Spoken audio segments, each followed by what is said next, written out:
संतोषी माता की व्रत कथा कंचन नगर में एक के साथ बेटे थे। सभी का विवाह चुका था।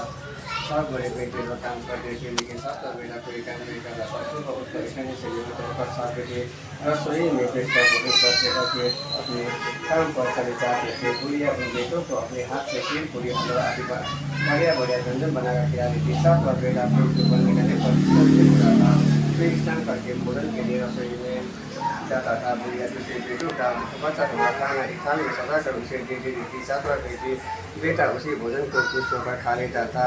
भोजन करके वो घर से निकल जाता और अपने दोस्तों के साथ घूमता फिरता। इस तरह मौज मस्ती से उसके दिन व्यतीत हो रहे थे। उसके पति बार बार उसे कोई काम करने के लिए कहती थी, लेकिन वो बस करके रहता। अरे तुम बार बार इस काम के लिए कहती हो, इसके वजह से अपने व्यंजन बना कर खिलाती। सब उसकी पति कोई जरूरत थी। माँ तुम्हें बढ़िया बढ़िया व्यंजन बनाकर नहीं खिलाती, बल्कि सबका बचा हुआ झूठा बोले खिलाती है। यही तुम्हें मेरी बात पर विश्वास न हो तो किसी दिन सीख कर स्वयं अपनी आंखों से देख लेना।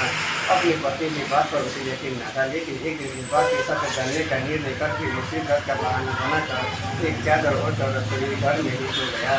थोड़ी देर के बाद उसके बाद माँ ने अपने बेटों की तो खीर पूरी हलवा आदि बनाकर खिलाया।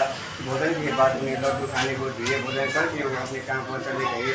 उनके जाने के बाद बुढ़िया ने उनकी थाली में बचे भोजन को एक थाली में रखा। बचे हुए लड्डू के टुकड़ों को एक एक करके दोबारा लड्डू बनाए। उसके बाद बुढ़िया ने सातवां बेटे को भोजन करने के लिए कहा। उसे सोते हुए चादर के नीचे से सब कुछ दे दिया था। उसका बोला, माँ मुझे भूख नहीं, मैं कॉलेज जा रहा हूँ। बुढ़िया ने कहा, कब जाता हो तो आज चला गया।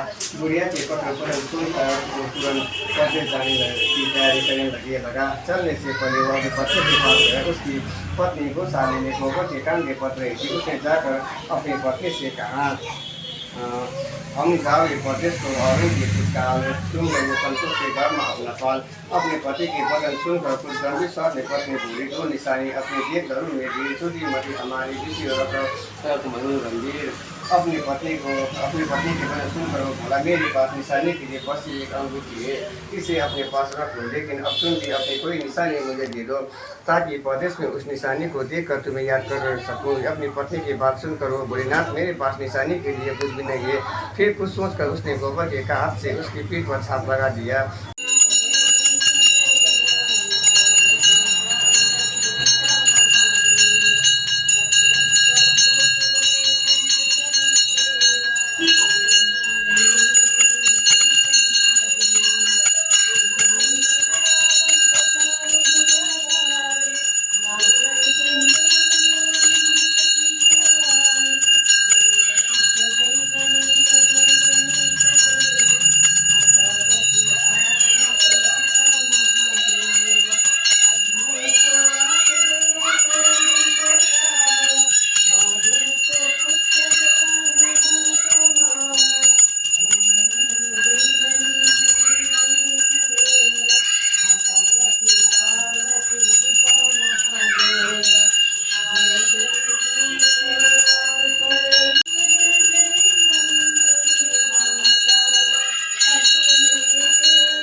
खानुस् खानुस् माको पछाडि धन त ज्ञानी हुन्छ त हौ। पढाइमा ज्ञानी हुन्छ, सुख शान्ति हुन्छ।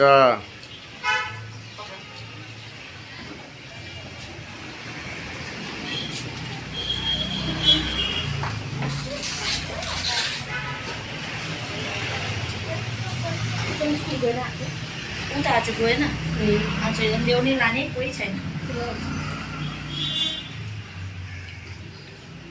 अरू चाहिँ इक्जाम छ। यहाँ सबै 7 days हजुर अरू सबै 7 days ऊ चाहिँ उता बिहार उसको चाहिँ पहिला पनि यतै 7 days पर्छ